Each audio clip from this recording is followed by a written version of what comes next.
Hello friends, मैं हूं विवेक मित्तल और आपका स्वागत है बाजार इस हफ्ते में। अगर इस हफ्ते की बात करें तो मार्केट में जोरदार वॉलेटिलिटी देखने को मिली। अगर हम देखें सोमवार का सत्र किस तरह से शुरू हुआ, क्योंकि पिछले फ्राइडे को जैक्सन होल में जिस तरह से फेड चेयरमैन ने इंटरेस्ट रेट के बढ़ने की दोबारा से रफ्तार तेज रखने की अंदेशा दिया, उसके बाद हमने देखा कि सोमवार के दिन मार्केट में जोरदार गिरावट का सत्र देखने को मिला। वहीं रिलायंस की एजीएम भी थी, वहां से भी कोई पॉजिटिव संकेत नहीं मिले, जिसकी वजह से हमने देखा कि मार्केट में गिरावट ही देखने को मिली।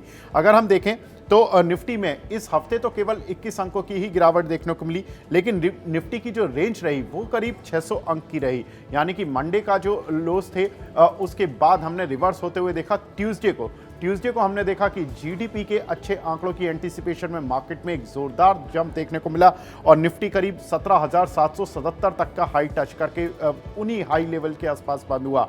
अगर हम देखें तो सेंसेक्स में करीब 2300 अंकों की वॉलेटिलिटी देखने को मिली, जहां सेंसेक्स एक समय पर 59,600 तक पहुंच गया था मंगलवार को, लेकिन सोमवार का लो जो था वो करीब 57,367 का रहा। यानी कि अगर हम सेंसेक्स की टोटल वॉलेटिलिटी देखें तो करीब 2300 अंकों के करीब की रही। साथ ही अगर देखें तो इस हफ्ते में जो पार्टिसिपेशन देखने को मिला वो बैंक निफ्टी की तरफ से देखने को मिला, जहां पर की थोड़ी सी मजबूती देखने को मिली।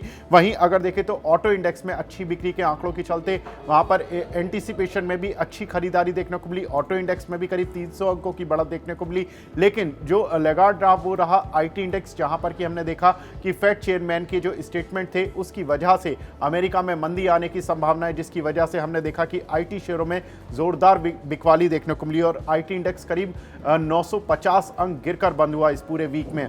अमेरिका में ये माना जा रहा है कि हो सकता है कि दिसंबर तक थोड़ा स्लो डाउन देखने को मिले या मंदी भी आ सकती है, ऐसा फेड चेयरमैन ने बोला, जिसका इम्पैक्ट था कि आईटी शेयरों में लगातार बिकवाली ही देखने को मिल रही है। क्योंकि अमेरिका से इंडियन आईटी कंपनीज जनरली अपनी 60% से ज़्यादा आय अर्न करते हैं, इसलिए वहाँ की कोई भी मंदी आना इंडियन आईटी कंपनीज के लिए पॉजिटिव नहीं माना जाता है। अब बात करते हैं कि किस तरह से वॉलेटाइल सेशन रहा, क्यों रही ये वॉलेटिलिटी। सोमवार को जो सत्र देखने को मिला वो तो सिंपल जैक्सन होल की मीटिंग का इम्पैक्ट था। वहीं रिलायंस की एजीएम में डीमर्जर को लेकर कोई भी स्टेटमेंट कंपनी के चेयरमैन की तरफ से नहीं आता हुआ दिखाई दिया, जिसकी वजह से स्ट्रीट और थोड़ा डिसअपॉइंट हुआ और रिलायंस समूह के शेयरों में कुछ हद तक बिकवाली देखने को मिली। हालांकि मंगलवार से अन्य समूह शेयरों में तो खरीदारी देखने को मिली, लेकिन रिलायंस इंडस्ट्री बहुत ज़्यादा संभलता हुआ नजर नहीं आया। लेकिन मंगलवार को एक जो अच्छी चीज़ थी वो थी कि Q1 जीडीपी आंकड़ों का एंटीसिपेशन, जिसमें कि माना जा रहा था कि 13 से 15% तक की Q1 जीडीपी ग्रोथ देखने को मिल सकती है। लेकिन बुधवार को जब छुट्टी का दिन था गणेश चतुर्थी के चलते, इवनिंग में जब जीडीपी डेटा आया तो उसमें केवल 13.5% की ग्रोथ आती हुई दिखाई दी, जो कि मार्केट की एक्सपेक्टेशन की लोअर साइड पर थी। और अगर हम देखें तो Q-on-Q बेसिस पर कुछ लोग मान रहे थे कि ये एक कॉन्ट्रैक्शन भी था, जिसकी वजह से हमने जो थर्सडे का सेशन जब मार्केट ओपन हुआ तो एक जोरदार बिकवाली आती हुई दिखाई दी, जिसके चलते हम देखें तो एफआईज ने भी कुछ हद तक थर्सडे के सेशन में बिकवाली की। वहीं अगर हम मंगल की बात करें तो मंगलवार को एफआईज करीब 4,165 करोड़ रुपए की खरीदारी करके ले गए थे। अब शुक्रवार की बात करते हैं, शुक्रवार को किस तरह से सेशन रहा, क्योंकि शुक्रवार को कमोडिटी मार्केट का एक इम्पैक्ट था। थर्सडे को हमने देखा कि क्रूड $86 पर बैरल तक आता हुआ दिखाई दिया।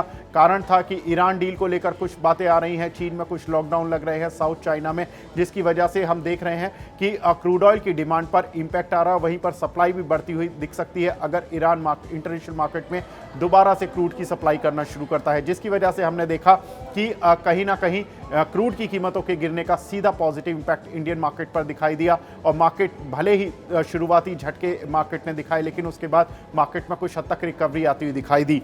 अब इस पूरे वीक में जो मार्केट के हीरो रहे वो रहे एडीएजी ग्रुप के शेयर, यानी कि अनिल अंबानी ग्रुप के शेयर, जो कि रेयरली चलते हैं, लेकिन इस वीक में बहुत शानदार प्रदर्शन देखने को मिला, खासतौर से रिलायंस पावर के शेयर में, जो कि 40% तक इस वीक में बढ़ता हुआ दिखाई दिया। वहीं रिलायंस कैपिटल, रिलायंस इंफ्रा जैसे शेयरों में भी 5 से 20% तक की ग्रोथ दिखाई दी। जेपी ग्रुप के स्टॉक्स में भी एक अच्छी खरीदारी देखने को मिली, जेपी एसोसिएट, जेपी इंफ्रा जैसे शेयरों में अच्छी खरीदारी हमें बढ़ती हुई दिखाई दी। साथ ही कैपिटल गुड्स और पावर शेयर में भी एक अच्छी खरीदारी पूरे वीक में देखने को मिली। अगर नेक्स्ट वीक की बात करें तो 8 सितंबर को ईसीबी की बैठक होने जा रही है, जिसमें यह माना जा रहा है कि 50 बेसिस पॉइंट से ज़्यादा रेट हाइक कर सकता है ईसीबी। पिछली बैठक में भी हमने देखा था कि ईसीबी ने 50 बेसिस पॉइंट का रेट हाइक किया। अब यह माना जा रहा है कि अगर 50 बेसिस पॉइंट से ज़्यादा का ईसीबी रेट हाइक करता है तो कहीं ना कहीं यूरोप में मंदी के संकेत मिलने लगेंगे, जिसका एक पूरा इंपैक्ट जो होगा वर्ल्ड ओवर इकोनॉमीज पे पड़ सकता है। साथ ही ईरान डील को लेकर भी मार्केट इंतजार कर रहा है कि कहीं ना कहीं अगर ईरान डील जो कि अमेरिका के साथ होनी है, जिसमें कि न्यूक्लियर डील को लेकर समझौता होना है, अगर ये समझौता हो जाता है तो ईरान इंटरनेशनल मार्केट में क्रूड ऑयल की सप्लाई कर पाएगा, क्योंकि वो सैंक्शन से अभी बाधित है। अगर ये सैंक्शन हट जाते हैं तो ईरान का जो इंटरनेशनल मार्केट में क्रूड सप्लाई होगी, इससे क्रूड ऑयल की जो एक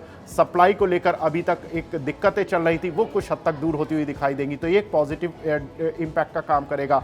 साथ ही जापान और ऑस्ट्रेलिया के जीडीपी डेटा पर भी मार्केट की नज़र रहेगी। अगर वहाँ पर कुछ भी डेटा में खराबी होती है तो ये माना जा सकता है कि मंदी वर्ल्ड ओवर देखने को मिल सकती है। लेकिन वहीं अगर उसके उलट जीडीपी डेटा वहाँ पर कुछ पॉजिटिव साइड पर आ जाते हैं तो वहाँ से एक ऑप्टिमिस्टिक व्यू मार्केट के लिए बनता हुआ दिखाई देगा। तो मार्केट नेक्स्ट वीक जो रहेगा ग्लोबल ट्रिगर्स के आधार पर चलेगा। इंडियन मार्केट्स के जो ट्रिगर्स है इस वीक में काफ़ी कुछ वॉलेटिलिटी प्ले ऑलरेडी कर चुके हैं। Thank you.